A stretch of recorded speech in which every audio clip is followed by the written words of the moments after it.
Welcome back to the Ministries of Valen, Harke, and today we're gonna start off with the good old review. Let's go. Welcome all. Come on in to the Ministries of Valen, Harke. You know we've got to put up that review. We've got to practice that tiny little hiragana. And we've got to do it quick. Snip, snap. Make sure that you know all of these characters and what they look like and what they sound like, because you know that is what we are here to do at the Ministries of Valen, Harke. Kya, myo, yu, mu, sho, ya. And bonus today, just for you, we're gonna do a little katakana review as well. Now, we didn't learn these in tiny katakana, but you better know what they are, because you know katakana now, don't you? Or you know these, don't you? Kya, sho, and pyu. Thank you for joining me on today's Valen Harke Ministries review. And we're gonna go right back to where we belong, right next to that piano. Because that's the only song that I use, apparently. What can I say? It gets me in the mood to teach Japanese for some reason. And here we go. Last time we did Here we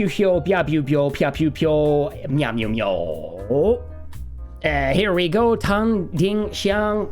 You're here. Welcome. Come on in. Here we go. Today we are gonna learn.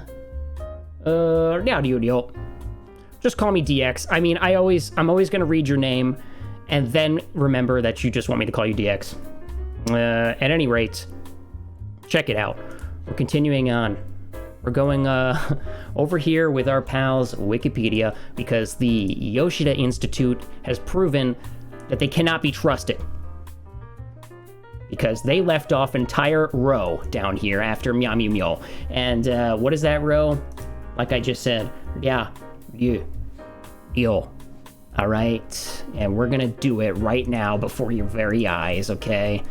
Here we go. You remember these little characteroos here? A 1 and a 2, and a tiny little ya. And you've got yourself, yeah. All right, just like that. Yeah. What? I don't want to see this. I don't want to see Ria. I want to see, yeah. All right. Conspiracy theory. Yoshida Institute has banned some compound hiragana. That is a conspiracy, and those conspiracies are floating all over the place. DX, you know it's a bad thing to spread conspiracy lies. And, well, you know, it might be true. I don't know. Yaudio, and DX there writing it in katakana as well. Yeah, I mean, if you wanted to see the katakana, you absolutely could do. Well, remember in hiragana we have the little loop tail here, and in katakana we do not. Okay, it's just straight up like that.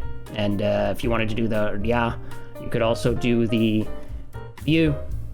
And hey, while we're here, let's just throw on the yo. All right, boom, done it. I mean, we just did them all in katakana. Let's go right back to hiragana real quick. All right. Ryu, tiny little U, big Ri. Don't say it like that. All right. I don't want to hear any Ri. I want to hear Ri. All right. Remember I told you, and I'm showing this for the third time here, the disgusting inside of the mouth diagram. The tongue in Japanese, when pronouncing the R, is doing one of these things. It's touching the roof of your mouth. Okay, when we say R in English, it's kind of like bunched up in the middle of the mouth there, right? Oh God, these are terrible drawings. Touch the roof of your mouth. Touch it with your tongue, the tip of your tongue. Ramen. All right, it's not ramen. It's not ramen. It's ramen. Okay. You. And before we move on, you know I'm going to show you the deal. All right. Ryo, the start of the word ryokai. In other words, understood.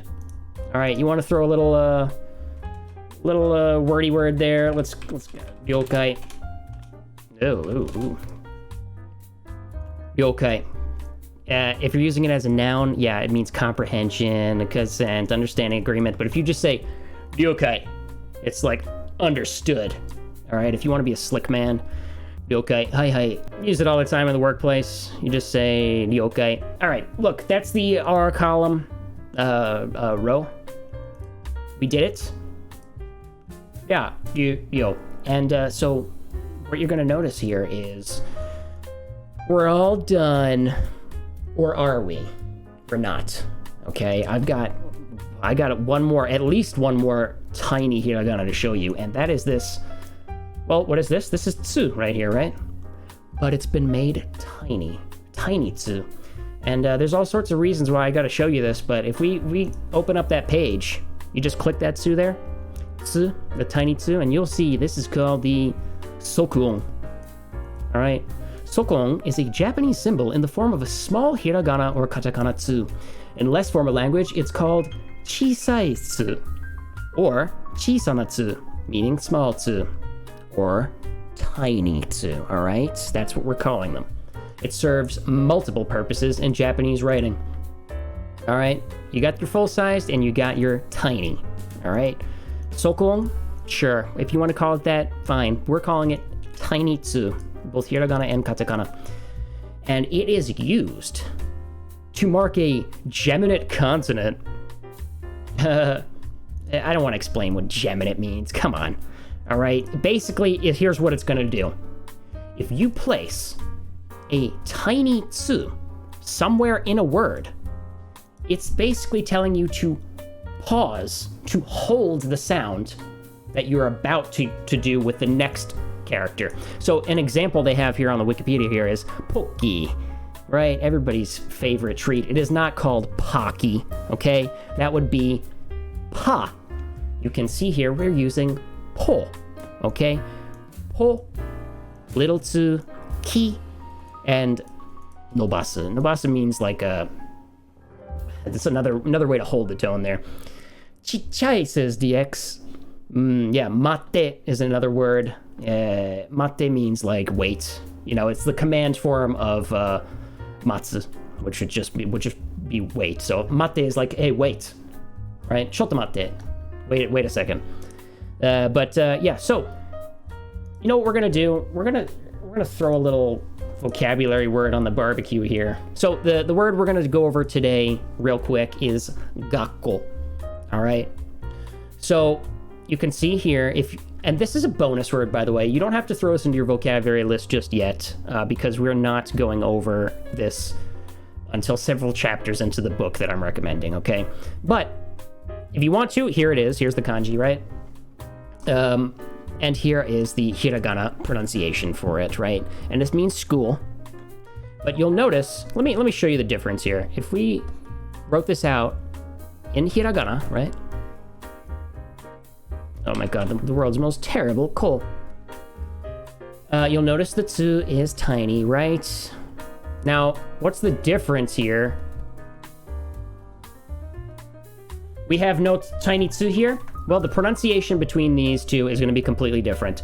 It's going to sound like I'm holding the tone here before I continue, right? There's a little bit of a pause. So this one's going to sound like gakkou. And this one's going to sound like gakkou.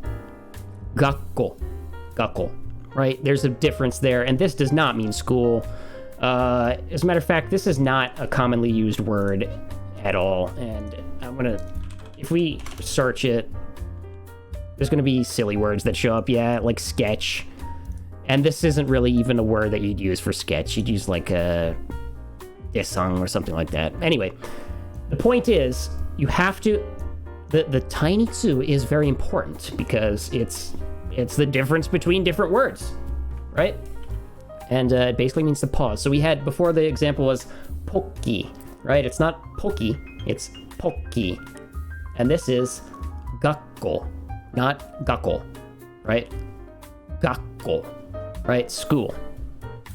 Okay, there's your little extra vocabulary word for today. And if you want to see the stroke order real quick, check it out. I got you covered. You should already know this one because we learned, what did we learn that used that? A while ago, we learned gakkou, student. And so you should know this one. This one you have not seen yet if you have been following my class, but here it is. Okay, gakkou. And if we went over to our favorite Jisho and gave it a little look. Okay, here's how we type. G-A, we know that to get ga. But if we want that tiny little tsu, K. Oh, and you'll see it already changed it. Tiny tsu, big ko. And then throw on that U at the end, and if we press space, it will give us the kanji for gakkou. And there it is, school. And here are the kanji. All right, we've got study, learning, science. Yeah, sure, I guess you could call it. There's a word for science. Don't use this kanji by itself for that.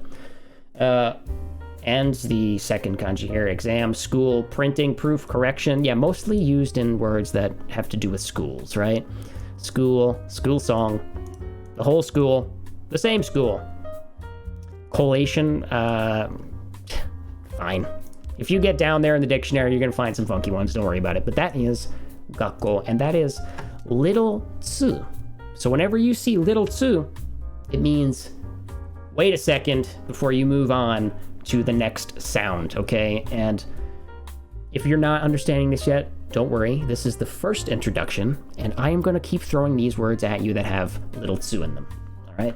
This is the first time we're doing it, so practice to your heart's content, practice your little heart out with the tiny tsu there, okay? From here on out. That is that one for today, but what else are we going to do? I'm going to throw in, boom, today's vocabulary word. Okay, we are continuing on. Last time we did kenkyusha, researcher, and engineer. Waseego, right? Japanese style English. Today we're going to do daigaku, university. And you're going to learn a very useful kanji along with this one. Well, you're going to learn the first one. In this case, pronounced dai, although it can be pronounced several different ways depending on the word. And you already know this one, right? Remember gakusei, student? Well, it's being pronounced the same way in this word, daigaku. Okay, and daigaku. And if we go over here, daigaku, space, get your kanji out. University, college, like I said. Here it is, and you can click it. Now, you'll notice we have large, big. This is the kanji for big. Okay, very useful, used in all sorts of words, all over the place. Why is Spanish here? I didn't actually know Jisho did Spanish, Portuguese, and French, but there you go. Perfect. Anyway, this is a very easy one. Let's take a look. 1, 2, and 3. Just like that. And now you can say big. And you'll see that, remember I told you we have kun and on, kun yomi, on yomi, kun readings and on readings. These are basically the two sets of different readings that kanji have. Some of them sound more similar to the original Chinese, and some of them are the Japanese version of the word, right? That does not mean that this is what it sounds like in Chinese. It just means that that's what it came from, okay? Anyway, that's a little trivia for you.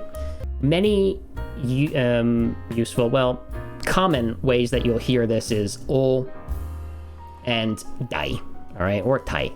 So anyway, let's get on with it. All right, we've got the dai part of daigaku, right? And your pal Valen always doing the sloppy handwriting here. If you want to be you want to be so particular about it, okay? It would be a little bit more wide, perhaps, but nobody cares, okay?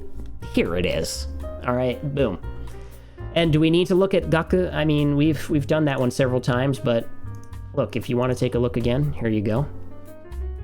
Here it is. 1, 2, 3, 4, 5, 6, 7, and 8.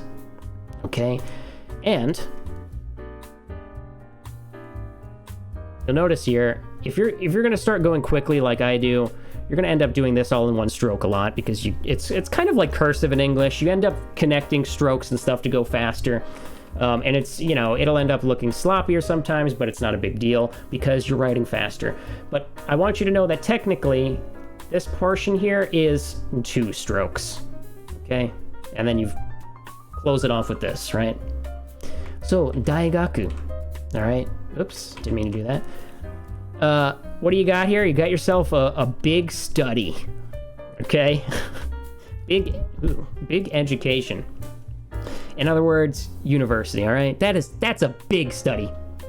That's a big one, okay? Onyomi, DX says, onyomi and kunyomi have to be taken in context. Yes, exactly. Like for the examples, daigaku, here we have dai.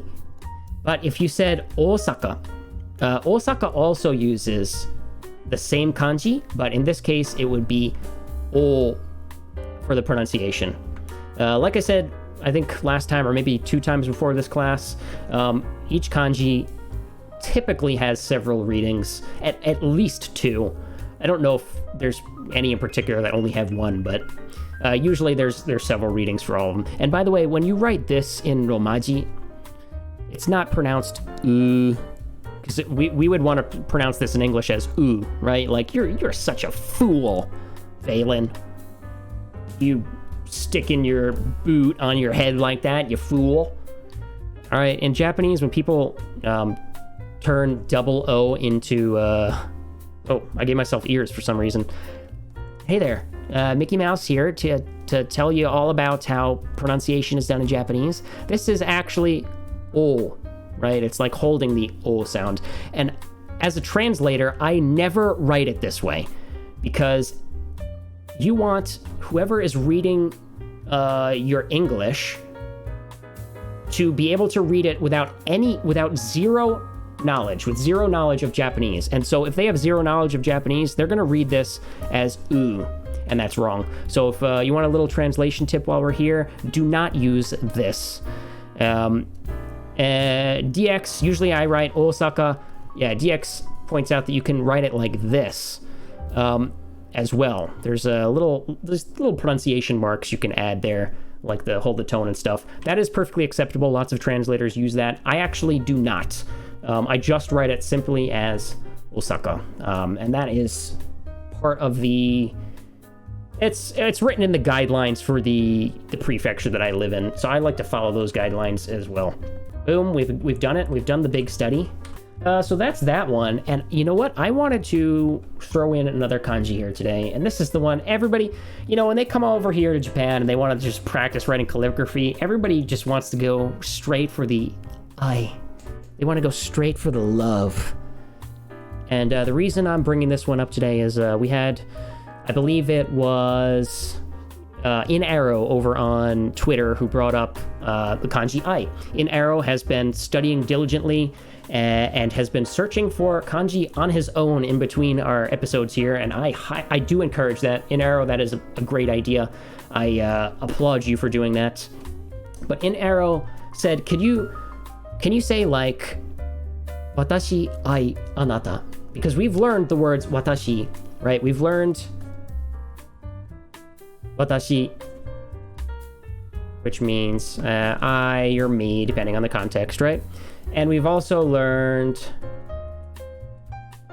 anata, right? Oops, little anata, which is you. And we know that we don't use anata very often because it's usually unnecessary based on context. But In Arrow asks, watashi ai anata.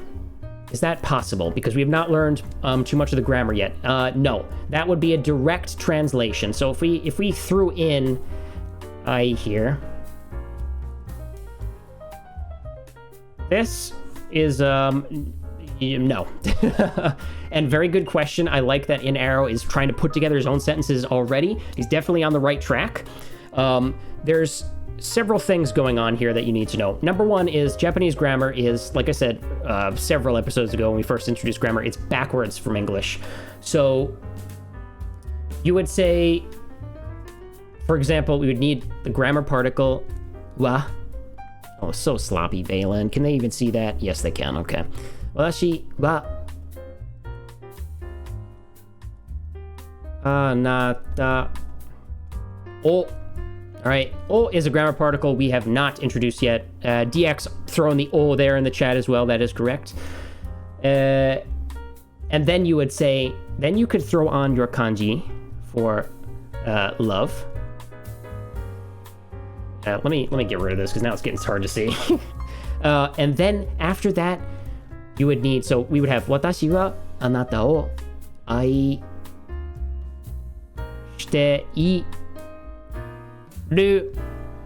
DX says, and the verb shiteimasu. Yeah, shiteimasu would be the polite version. Typically when you're saying I love you to somebody, because that's what in Arrow's trying to say here. More often than not, it's going to be shiteru. It's going to be the casual, because typically you have a really good relationship, hopefully, with the person that you're confessing your love to. But yes, that is absolutely acceptable as well. But it sounds very stiff. Yeah, exactly, DX. Exactly. So, anyway, the point is, you need these two grammar particles, wa and o. But I'm gonna give you a little hint here. If you want to just sound really natural, you don't need watashi, you don't need anata, you just need love, okay? You just need the kanji itself, okay? Write your kanji out here. I hope I'm doing the correct stroke order. We're gonna check in a second. I don't often write love, okay? I'm just not a lovely man. Youngsters just say, I love you. GX is bringing in the waseigo, the Japanese style English. That is true. But if you really want to just say love like this, I love you, just say aishiteru. Alright, aishiteru. And if you want to really throb the heart of your beloved partner there, you could just whip out your dialect there and start saying things like Diraskibai. Aishiteru. It's another way to say I love you. It's a dialect. But here's what anybody can say. Alright, aishiteru. That's it. That's all you need. You do not need watashi. You did not need wa. You did not need anata. You did not need o. Alright, this just makes it all simple. What's actually going on here is two things. Number one, if we just had the word by itself with suru. So the kanji by itself is the noun for it's one of the nouns for love. Okay? It's not a verb though. You cannot use the kanji by itself as a verb. You must add suru to turn it into a suru verb. And this is getting kind of ahead here, but I am going to throw this in for those of you who are looking for a little bit extra credit there, like in Arrow was. When we add suru to this, and suru, you'll see if we go and look it up, I'm sure it'll pop up. And if it doesn't, I'm going to be very mad at you, Jisho. To do. Right? To do. So what you are literally saying here is do love. Right? Just backwards, right? But look, you do not ever literally translate. All right? So you're not saying do love, you're just saying love as a verb. In other words, to love, right? And so what's the difference here? Shiteru, in this case, is the present tense of suru, right? So this is present, and it's okay. Let me say this. It's the ing in English. All right. So technically, what you're saying here is loving. How sweet. But if you want to actually translate this, what's actually being said is, I love you. Aishiteru. Right? Now, could you use this word as loving, as in, I don't want to say I love you. I want to say like, ba-da-ba-ba-ba, I'm loving it. Yes, you could, but you would need the rest of the sentence. You would need the other stuff. If you just say aishiteru by itself, typically what you're saying is I love you, all right? It's kind of like a phrase. It's like a set phrase, all All right, so that's what's going on there. And there's your little mini grammar review too. We've gone over suru and shiteru as well, right? Is that gonna pop up here? I don't think Jisho does well with grammar. Yeah, no, it's telling you, I don't know what's going on there. Do you mean suru? No, Jisho, I want to teach them all about shiteru, the present tense of suru. And yeah, so that is how you can say I love you. And you know what, if you want to, I know I didn't follow protocol here with introducing this kanji. I just started writing it. Here you go. A-I space brings up I, right? Love, affection, care. Noun, used as a suffix as well. True. We will not go over that just yet. Click it. All right. And I'm pretty sure I did it right. Yes. Yes, I did.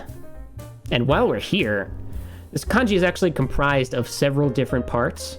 One of which, here, I'll show you. So we've got, first of all, the top part here and that. And you know what's in here? I'm gonna tell you a little secret right now.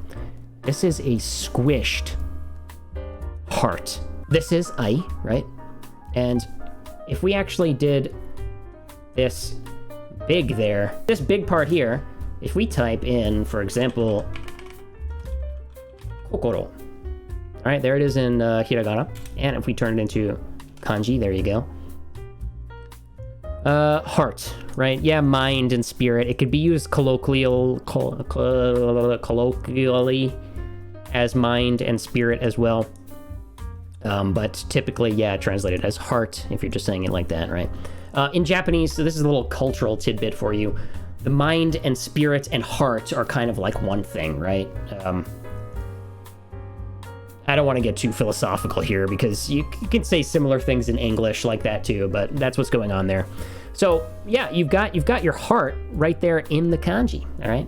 So if you write I, you can also write heart as well. All right, but that's getting way ahead here. So this is the extra credit lesson for today. Those of you who want to throw on your try-hard hats and go nuts with the extra grammar there, we've learned I, which means love, ai suru, which means, well, it's the verb to love, and aishiteru, which literally translates as loving. But if you just say aishiteru, you're saying I love you. All right. You just look at your cat in the face right now. If you've got a cat at home, if you've got a dog at home, hell, if you've got a lizard or a parrot, whatever you got, I want you to go right now over to your pal, to your fluffy or scaly or otherwise loving friend. I want you to just grab him right in the face and just say, aishiteru. All right, you confess your love to your little pet there, and you tell them how much they mean to you, because look, us humans, we're hopefully around for a while, but those pets of ours, not here forever, and you got to show them the love, all right?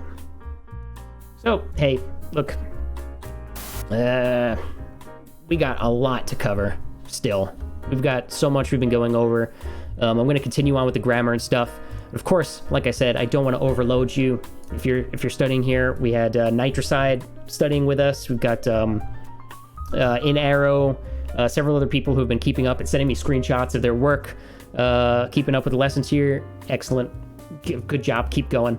We're going to continue on with more grammar and vocab next time as well, now that we're kind of like easing out of hiragana and katakana. So stay up with that. Keep practicing your possessive particle. No. Watashi no means my, or mine, in depending on the context. And practice your is bucket. Right? Something, something, something, wa, something, des.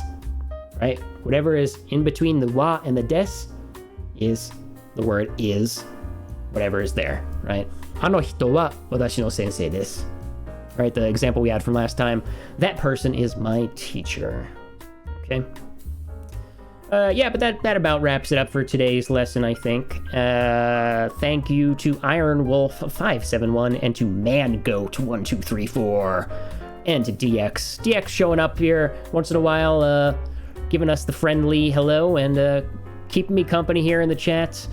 A lot of the time when I do it late here in Japan, everybody's sleeping, typically where my followers are in the US or in Europe. DX says, thanks, Valen. Thank you, DX, for showing up. Love you very much. We learned love today, and I love you, DX. And I love all of you guys here watching and supporting. I have officially become a Twitch affiliate, and it's thanks to the support of all you guys. You've been keeping me going and keeping me motivated to do these things. I got more stuff coming out the pipe here, like I said. So stay tuned over on YouTube. Stay tuned here on Twitch. DX says it's 3:40 p.m. here. Haha. So it's a nice time. Perfect, DX. Then, I typically will do these on Wednesdays, either in the morning or in the evening, like I'm doing right now here in Japan, to try to mix it up to let some people get a chance to pop in when I'm live and ask questions, which is what we've been doing. I will sometimes do it at this time slot, and I'll sometimes do it a little bit earlier to help those of you out in the US or in Europe. All right. So with that said, I will see you next time.